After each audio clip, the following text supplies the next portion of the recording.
saya Gavenia Liberta Endewa dengan NIM 431250028. Di sini saya akan menjelaskan mengenai komunikasi organisasi. Komunikasi dalam organisasi merupakan sebuah sistem yang terdiri dari berbagai komponen yang saling terhubung menjadi satu kesatuan. Menurut Lewis 1987, model komunikasi yang efektif berfungsi sebagai sistem terbuka yang memperhatikan tujuan manajemen, melibatkan aliran pesan melalui berbagai saluran, serta mencakup aspek sikap, perasaan, hubungan, dan keterampilan antar individu untuk mencapai pemahaman makna yang sama. Dan kita akan melihat poin-poin dari komunikasi organisasi, yaitu pertama, proses komunikasi dalam organisasi merupakan suatu sistem yang utuh, terdiri dari berbagai elemen yang bekerja sama sebagai satu kesatuan. Yang kedua, secara hakikat, komunikasi adalah pertukaran pesan yang bertujuan menciptakan kesamaan makna antara pengirim dan penerima, yang strukturnya disebut sebagai model komunikasi. Yang ketiga, menurut Lewis 1987 menambahkan bahwa komunikasi berfungsi sebagai sistem terbuka yang dinamis, memperhatikan tujuan strategis organisasi, melibatkan berbagai bentuk dan saluran pesan, serta sangat dipengaruhi oleh sikap, perasaan, hubungan, dan keterampilan manusiawi di dalamnya. Komunikasi sebagai sistem memiliki elemen-elemen utama, yaitu pengirim, penerima pesan, saluran, dan tujuan. Model komunikasi organisasi menggambarkan bagaimana interaksi ini terjadi di mana seseorang dapat berperan ganda sebagai pengirim maupun penerima pesan. Dalam praktiknya, komunikasi di organisasi memiliki pola aliran yang beragam, mulai dari atasan ke bawahan, bawahan ke atasan, maupun antar sesama rekan kerja. Elemen-elemen komunikasi yaitu elemen komunikasi sebagai sebuah sistem. Komunikasi terdiri dari komponen dasar, yaitu pengirim pesan, penerima pesan, isi pesan, saluran penyampaian, dan tujuan komunikasi. Yang kedua, fungsi model. Model komunikasi organisasi berfungsi untuk menggambarkan dan menjelaskan bagaimana proses pertukaran pesan terjadi antara pihak-pihak yang terlibat. Yang ketiga, peran dinamis. Dalam proses komunikasi, posisi seseorang tidak tetap. Ia bisa bertindak sebagai pengirim pesan dan pada saat yang sama atau bersamaan yang menjadi penerima pesan.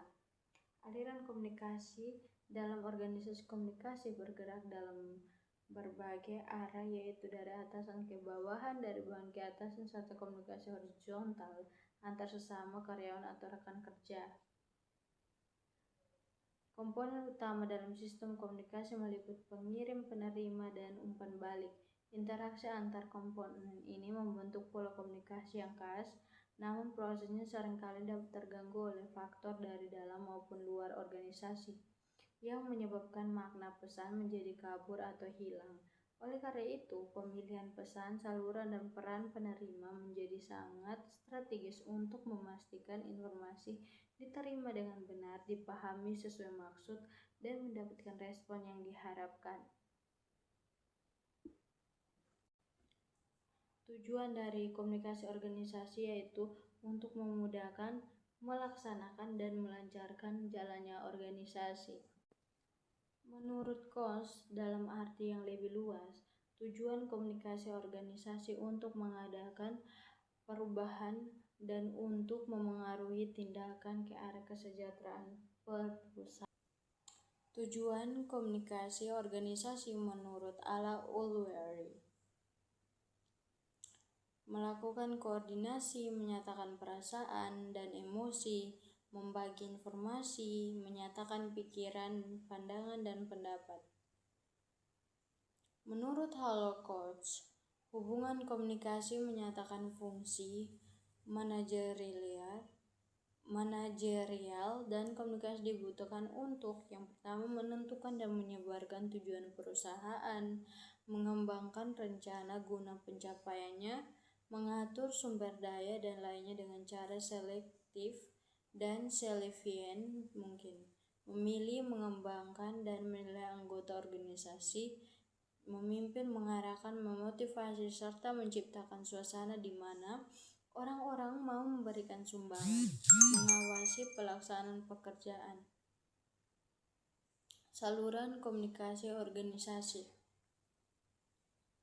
Saluran informasi adalah alat yang dipakai komunikator untuk menyebarkan atau mendistribusikan pesan dengan tujuan memperoleh respon atau timbal balik. Saluran informasi dibagi menjadi dua bagian, yaitu yang pertama interpersonal dan yang kedua saluran massa.